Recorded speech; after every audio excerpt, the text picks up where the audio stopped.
কোরআন শরীফে আছে, খোদার কসম বাপ, নাফরমানকে জিজ্ঞেস করা হবে, হে বেঈমান, দুনিয়ায় কতক্ষণ ছিল তো 60 বছর 70 বছর, কিন্তু আখিরাতের দৃশ্য দেখে সে বলবে লাবিসনা ইয়াওমান আও বা'দা ইয়াওমিন, হায় মাওলা, হয়তো একদিন ছিলাম অথবা একদিনের অর্ধেক বা কিছু অংশ ছিল। 60 বছরের দুনিয়া তার কাছে একদিনও মনে হবে। হাদিসের মধ্যে আছে, বিশ্বাস করেন বাপ, আমি নিজে পড়াইছি, আল্লাহ নবী সাল্লাল্লাহু আলাইহি সাল্লাম বলছেন, কোন নাফরমান যে মৃত্যু পর্যন্ত দুনিয়াতে কোনোদিন 1 মিনিটের জন্য দুঃখ দেখে নাই, সুখের সাগরে ছিল, কোনোদিন দুঃখ পায় নাই এমন, অথচ নাফরমান পাপী, আল্লাহ তাআলা ফেরেশতাকে বলবে, আমার এই নাফরমান বান্দাকে জাহান্নামের বাহিরটা একটু হাঁটাইয়া আনো, আর জাহান্নামের একটা দরজার সামনে একটু দাঁড় করাইও, 1 মিনিট কদ্দুর খাড় করাইবা, ভিতরে না, দরজার সামনের থেকে নিয়ে আসবা। ওই ফেরেশতা তাকে জাহান্নামের বাহিরটা ঘুরাইয়া জাহান্নামের দরজার কাছে যখন এনে দাঁড় করাবে, জাহান্নামের একটা গরম বাতাস 1 মিনিটের জন্য, 10টা সেকেন্ডের জন্য জাহান্নামের একটা গরম বাতাস ছাপ করে তার বুকটার মধ্যে লাগবে। এরপরে ফেরেশতা তারে নিয়ে আসবে, আনার পরে হাসরের মাঠে, প্রিয় বাপ, প্রিয় সন্তান আমার, ছেলেরা আমার, আল্লাহর কসম নবীজি বলছে, আল্লাহ পাক তখন ওই সুখে ভরা নাফরমান ব্যক্তিটাকে জিজ্ঞেস করবে, আমার বান্দা, দুনিয়াটা তো বড় সুখে আরামে নিশ্চিন্তে কাটাই আসছো, ঠিক না?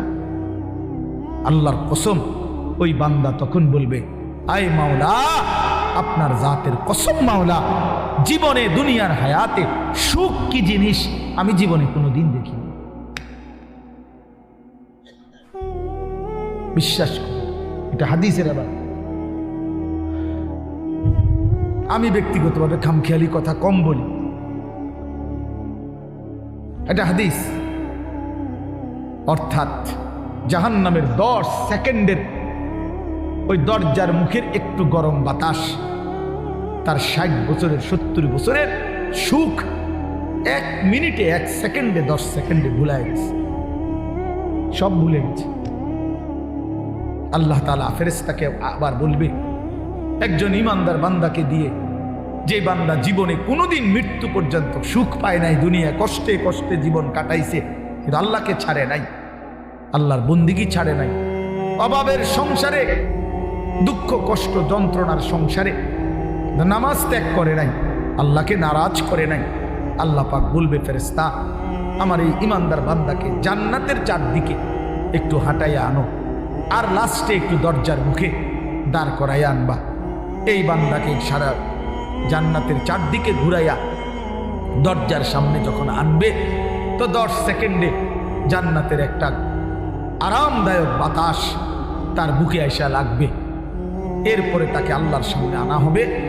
মহান আল্লাহ পাক রব্বুল আলামিন সেই বান্দাকে বলবে, আমার বান্দা, দুনিয়ার জীবনটা আমার মুমিন বান্দা বড় কষ্ট করে আসছো বান্দা, কত সুদের টাকা, ঘুষের টাকা, কত হারাম টাকার সুযোগ ছিল, কামাই করো নাই, চারপাশের ঘরে সব মানুষ টেলিভিশন দেখছে, নাচ গান দেখছে, এই চারদিকের টেলিভিশনে ভরা মহল্লার মাঝখানে তুমি একটা ছোট্ট ঘরে তোমার স্ত্রী সন্তান নিয়ে কষ্ট করেই পড়েছিলা, ছেলেটাকে টাইনা ধরছো, মেয়েটাকে ফিরাইছো, ছোট বাচ্চাটাকেও কোনোদিন টেলিভিশন, নাচ গান, হারামের মধ্যে ঢুকতে দেই নাই।